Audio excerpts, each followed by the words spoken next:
Assalamualaikum warahmatullahi wabarakatuh. Nama saya Agnelita Gita Azumi. Saya dari kelas R8C. Di sini saya akan menjelaskan tentang pengertian demokrasi, kemudian ada pengertian kepemimpinan, dan juga kemudian ada pengertian penegakan hukum. Mungkin kalau bicara tentang demokrasi, kepemimpinan, dan juga penegakan hukum, mungkin di antara kalian masih banyak yang nggak tahu nih apa itu yang dimaksud demokrasi, kemudian apa yang dimaksud kepemimpinan, dan juga apa yang dimaksud penegakan hukum. Yang kita tahu ya sudah gitu. Kita tahunya bahwa itu secara hukum gitu. Tapi apakah Islam juga memandang demokrasi, kemudian kepemimpinan, dan juga penegakan hukum itu ada? Kemudian bagaimana sih pandangan Islam terhadap ketiga hal itu? Nah, di sini saya akan menjelaskan itu secara sederhana. Baik, yang pertama itu ada demokrasi dalam perspektif Islam. Apa sih demokrasi? Nah, demokrasi ini bisa diartikan sebagai sistem pemerintahan yang memberikan hak kepada rakyat untuk memilih pemimpin dan ikut menentukan kebijakan negara.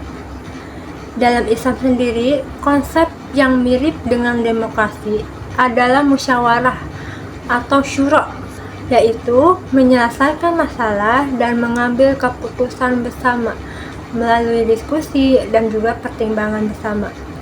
Islam juga mengajarkan bahwa pemimpin sebaiknya mendengarkan pendapat masyarakat dan tidak bertindak sewenang-wenang.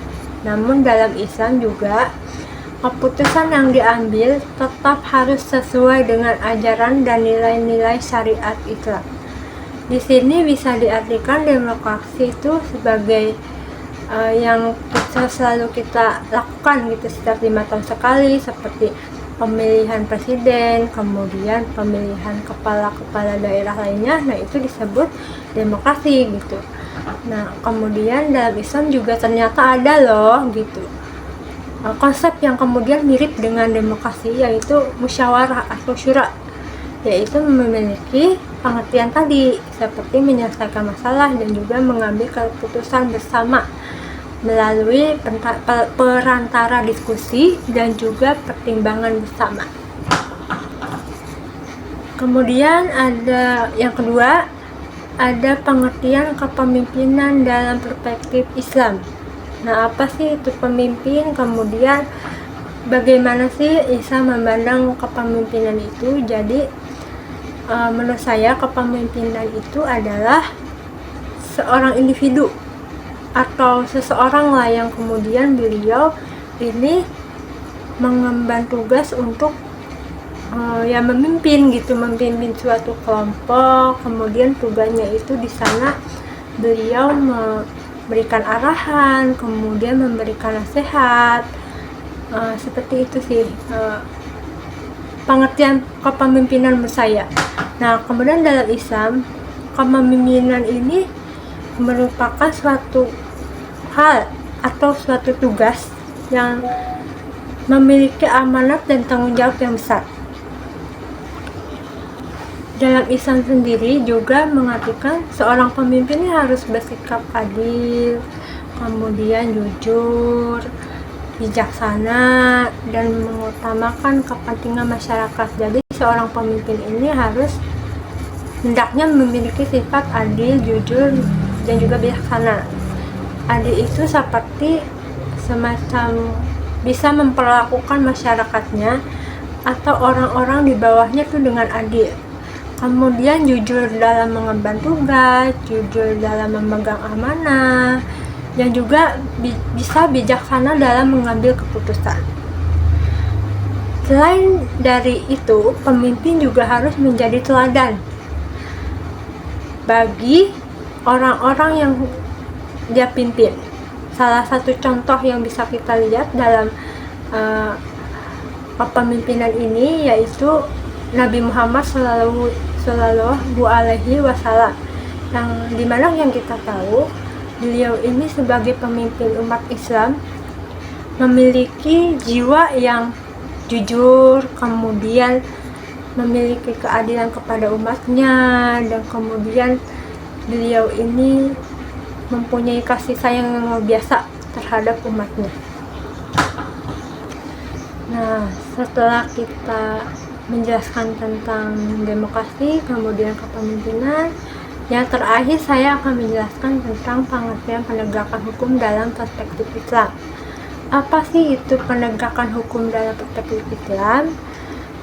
Penegakan hukum dalam perspektif Islam ini bisa diartikan sebagai usaha untuk menerapkan dan menjalankan hukum berdasarkan ajaran Islam secara adil, jujur, tanpa membeda-bedakan kedudukan seorang.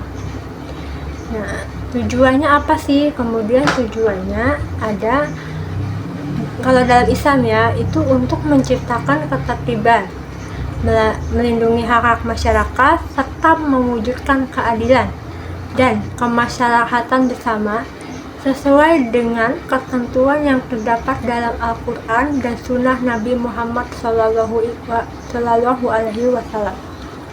Dalam pengertian ini, Islam mengajarkan bahwa hukum harus ditegakkan secara adil tanpa membedakan status sosial, kekayaan seseorang maupun kedudukan seseorang. Jadi Islam mengajarkan tuh menegakkan itu hukum itu harus adil tanpa membedakan derajat sosial, kemudian derajat harta, kekayaan, kemudian tanpa memandang siapa dia. Nah, hukum itu harus tetap ditegakkan secara adil.